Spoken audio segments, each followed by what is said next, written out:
Hi, hello, నమస్తే, Aadab, good evening అండి. ఈరోజు మీకు ఒక కవిని పరిచయం చేయాలనుకుంటున్నాను. ఆయన మన ఉత్తరాంధ్ర కవి. మొన్నే మన మోడీ గారి నోట ఆయన రాసిన కవిత్వం బయటపడింది. మీ అందరూ చూసే ఉంటారు. అది గురజాడ అప్పారావు గురించి మీకు ఈరోజు తెలియజేయాలనుకుంటున్నాం. ఒక్కసారి ఆయన చూద్దాం రండి.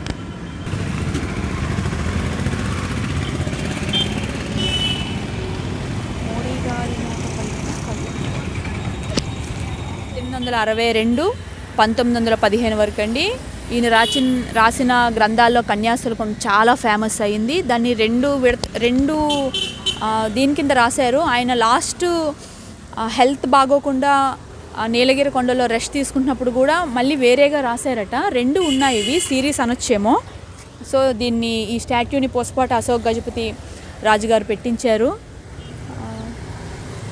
సో దీన్ని గురజాడ అప్పారావు గారి స్ట్రీట్ అని కూడా అంటారు. ఆయన మన ఉత్తరాంధ్ర కవి అవ్వటం మనందరం చేసుకున్న అదృష్టం. ఆయన విజయనగరం వైజాగ్లో పుట్టారు. విజయనగరానికి వైజాగ్కి 1 hour జర్నీ ఉంటుంది. ఇక్కడ ఎంఆర్ కాలేజ్లో ఆయన చదువుకున్నారండి. అండ్ మోరోవర్ ఆయన అక్కడ వర్క్ చేశారు కూడా. కన్యాశుల్క గ్రంథాన్ని ఈయన విజయనగరం రాజులకి అంకితం చేశారండి.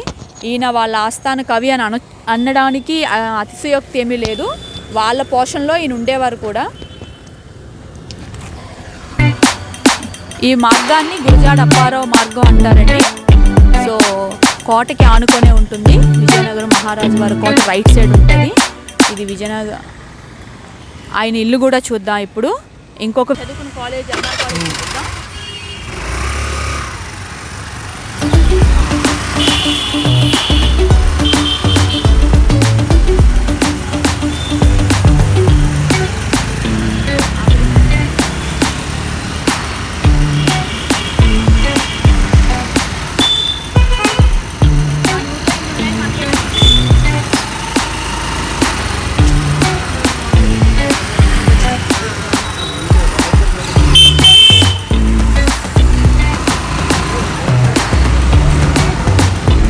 మహారాజాస్ కాలేజ్ విజయనగరం. ఇక్కడే గురజాడ అప్పారావు గారు చదువుకున్నారు అండ్ పనిచేశారు కూడా.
మహాకవి గురజాడ అప్పారావు గారు విజయనగరంలో నివసించిన ఇల్లు.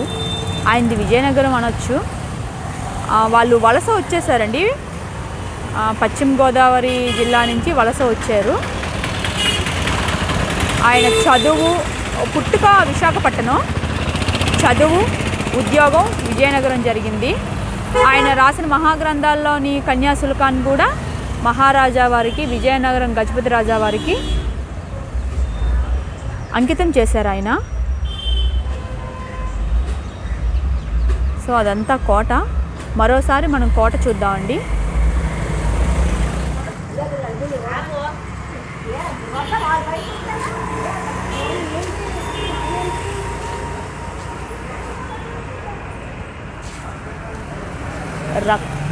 ఇది రక్షిత స్మారక చిహ్నం అండి. ఇదే ఆయన ఇల్లు. ఇక్కడ ఏ ఇల్లు చూసినా ఇలా ఆర్చ్ మోడల్ ఉంటాయండి విజయనగరంలో. ఆ కట్టడాల్లో అది కనబడుతుంది, ఈ ఆర్చ్ మోడల్. పురావస్తు ప్రదర్శనశాల శాఖ విజయనగరం. ఇది పురావస్తు ప్రదర్శనశాల కింద మెన్షన్ చేశారు దీన్ని. సో ఇంత అద్భుతమైన ఒక గొప్ప కవి గురించి ఈ లోపలికి అండి ఈరోజు లాక్ చేసి ఉంది. మరోసారి లోపల మనం ఏముందో తెలుసుకుందాం. ఇది లైబ్రరీ, ఇల్లు లోపల చూసే అవకాశం ఉంటుంది.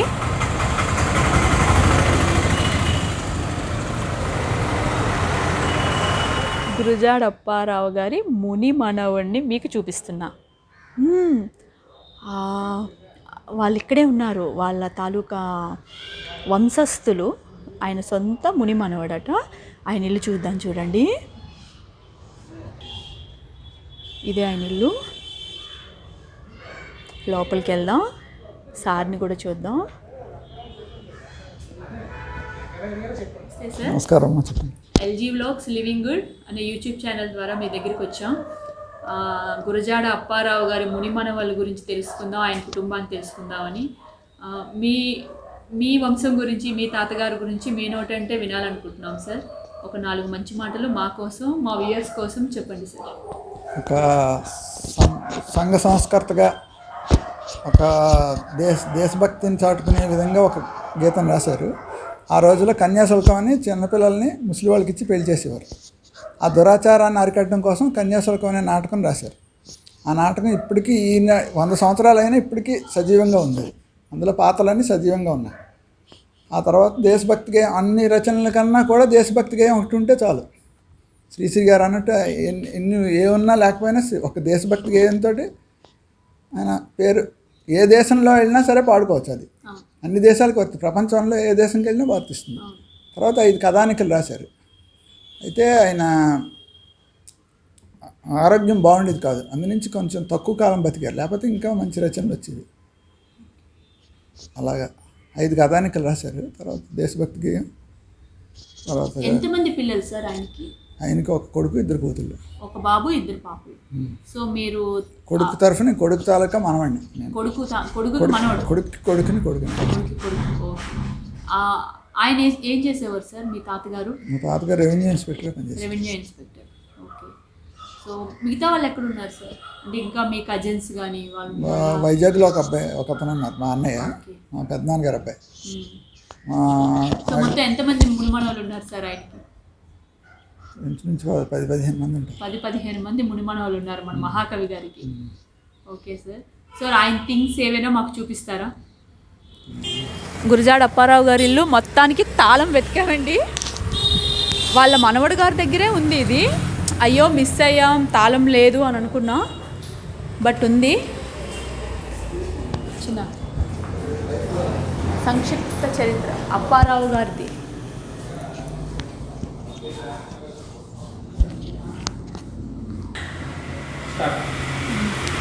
సార్ చాలా థ్యాంక్స్, మా కోసం కష్టపడి వచ్చారు, మా మాట కొట్టేయకుండా. దేశం అంటే మట్టి కాదోయ్, దేశం అంటే మనుషులోయ్. ఆయన ఒక మంచి శ్లోకం మీరు చెప్పండి సార్. మంచి అన్నది మాల అయితే మాల నేనవుతాను అన్నారు అప్పారావు గారు. మాల వాళ్ళలో కూడా మంచితనం ఉంటే నేను మాలగా కూడా మారడానికి. సొంత లాభం కొంత మానుకో, తోడుపడు. నిన్న మోడీ గారు మహాకవి గురజాడ అప్పారావు గారు చెప్పిన మాట ఒకటి మనకు చెప్పారు కదా, సొంత లాభం కొంత మానుకో, పొరుగు వారికి తోడపడవోయ్, దేశమంటే మట్టి కాదోయ్, దేశమంటే మనుషులోయ్. అవన్నీ ఈ నేల నుంచి పుట్టాయండి. ఈ మహాకవి రాశారు. దేశాలని ఏలుతున్న మాటల కింద మారాయి అవన్నీ. ఆనాటి కట్టడం అలానే ఉందండి, దీన్ని ఏమీ మార్చలేదు. ఓకే.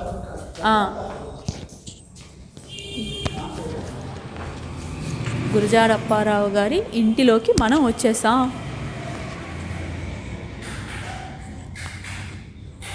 సో ఇది పురావస్తు శాఖ వారి ఆధీనంలో ఉంది ఇప్పుడు, ఆధీనంలో. సో చాలా మీకు చెప్పాను కదా, ఈ టైప్ ఆఫ్ ఆర్చ్ మోడల్ మాకు ఎక్కువ కనబడతాయి. కోటలో కూడా చాలా ఉంటాయండి, అప్పుడు కట్టడం అనుకుంటా ఇది. కన్యాశుల్కంలో కొన్ని ముఖ్య సంఘటనలో ఒక అమ్మాయి వేసింది కన్యాశుల్కంలోని పుత్తడి బొమ్మ పూర్ణమ్మ, ముద్దులొలికే పూర్ణమ్మ వివాహం, భర్త ముద్దులసలి అంటే అవహేళన చేస్తున్న స్నేహితులు దుర్గంలో ఐక్యమవుతున్నా. తర్వాత ఈ కన్యాశుల్కాన్ని ఒక సినిమా కూడా తీశారండి, ఎన్టీఆర్ నటించారు. అంత గొప్ప కావ్యం అది.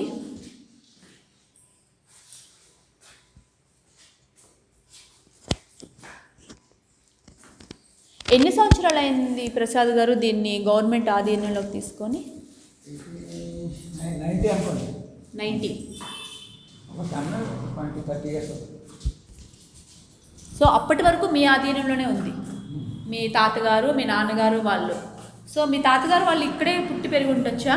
ఇక్కడ యూజ్ చేసిన ఆయన స్పెట్స్, ఆయన చదివిన బుక్స్ అవన్నీ కూడా ఇక్కడ భద్రపరిచారు.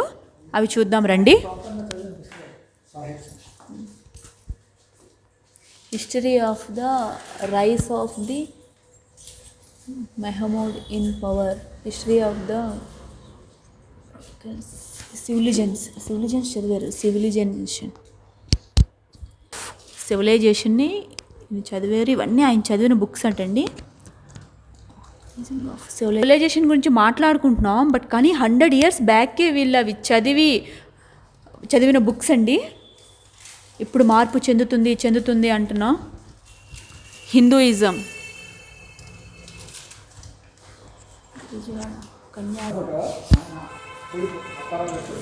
ఓకే.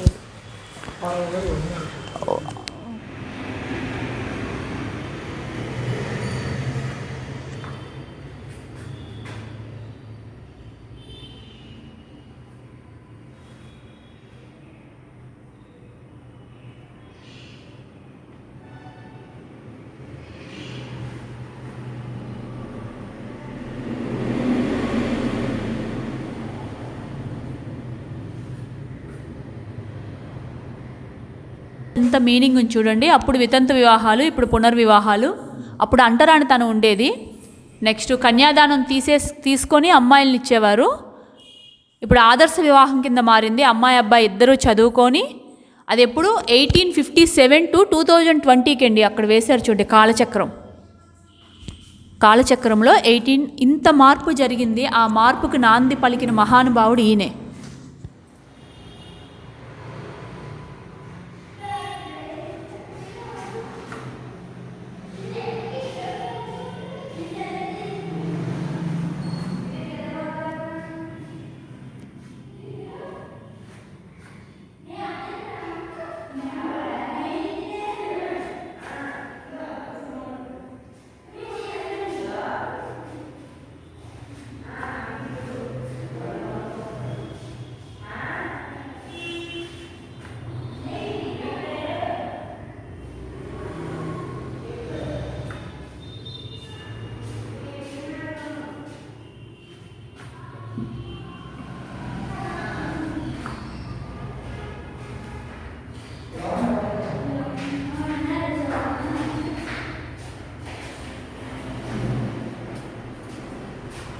ఆనంద గజపతి గారండి.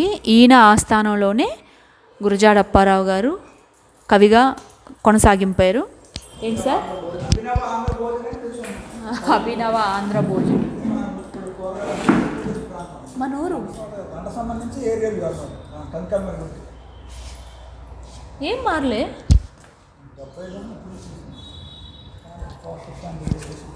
పోస్టల్ స్టాంప్లా? గురజాడ అప్పారావు గారు పోస్టల్ స్టాంప్స్ అండి ఇవి. అప్పుడు ఇల్లు, ఇప్పుడు చుట్టూ భవనాలు వచ్చేసాయి.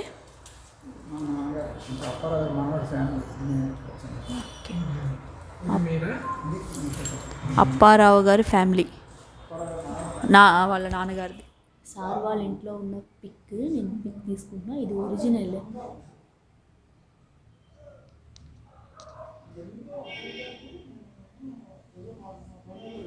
ఇట్లా ఈ పొయ్యిల మీద వంట చేసుకునేవారు. ఇక్కడ కన్నం ఉండేది, గాడిపోయి అంటారు.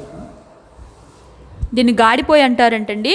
అప్పారావు గారి కిచెన్ ఇది. గురజాడ అప్పారావు గారి ఇంట్లోకి వచ్చాం కదా, ఆయన కిచెను, ఆయన దేవుడి గది. మీకు చెప్పాను కదా, ఇది కోటకి ఉత్తరం వైపు ఉంది. ఇది నార్త్ ఫేసింగ్ హౌస్ అవ్వడం వల్ల ఇది దేవుడు, ఇక్కడేమో వంట. ఈ కింద ఫైర్ పెట్టేవారు ఈ హోల్స్లో, అది పైకి వచ్చేది. ఇప్పుడు దీన్ని కొంచెం క్లోజ్ చేశారు.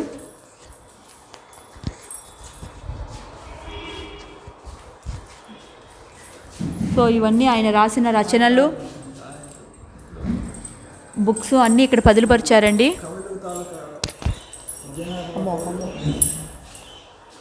అది చూడండి ఎలా ఉందో, ఆర్చ్ టైప్ కదా పైన కూడా.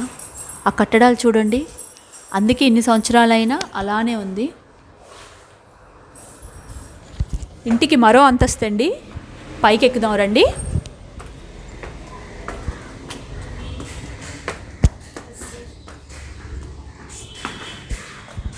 ఇందాక చెప్పాను కదా కోట, అదిగోండి కనబడుతుంది.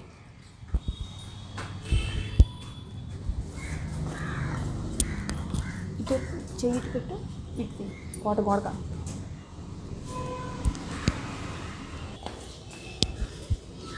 చూసారా, పెంకుటిల్లు, స్లాబ్.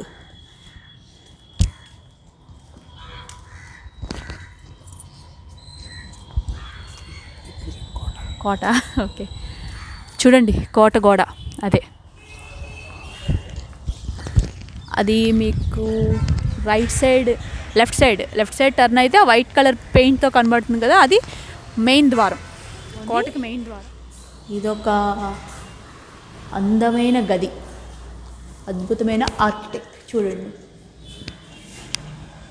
రాణి లలిత కుమారి దేవితో ఊటీ సందర్శించినప్పుడు గురజాడవారు సేకరించి ఆయిల్ పెయింటింగ్, అపురూప చిత్రం. ఇవి ఆయిల్ పెయింటింగ్ సెట్ అండి.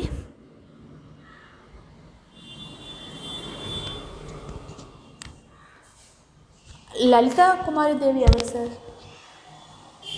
అశోక్ నాన్నగారికి తల్లి.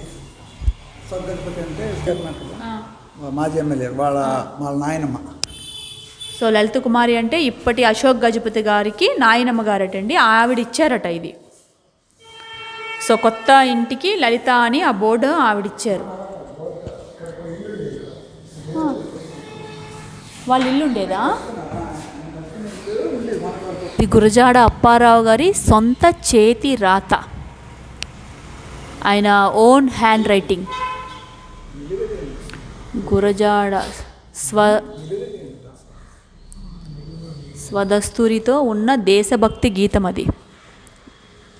మద్రాస్ విశ్వవిద్యాలయం నుండి పట్టభద్రునిగా ధృవీకరణ పత్రం. ఆయన గ్రాడ్యుయేషన్ పట్టా అండి, డిగ్రీ పట్టా, మద్రాస్ యూనివర్సిటీ.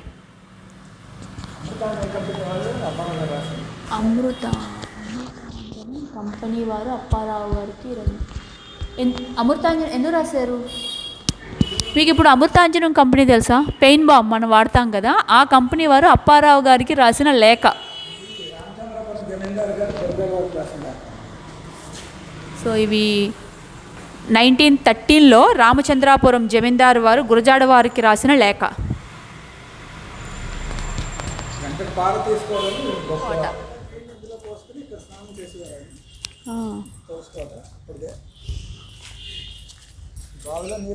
ఈ బావికి 100 ఏళ్ళ చరిత్ర ఉంది, అప్పటి నుంచి ఉన్న బావి.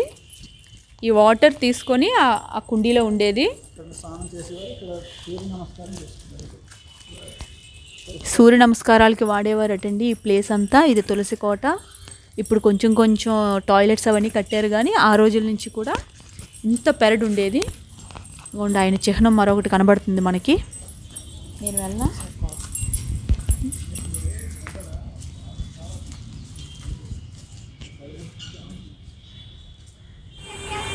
ఇదేనండి గురజాడ అప్పారావు గారి గృహం. మహాకవి 1862 నుంచి 1915 వరకు ఆయన లైఫ్ టైం అండి. ఇది మొత్తం ఆయన ఇల్లే.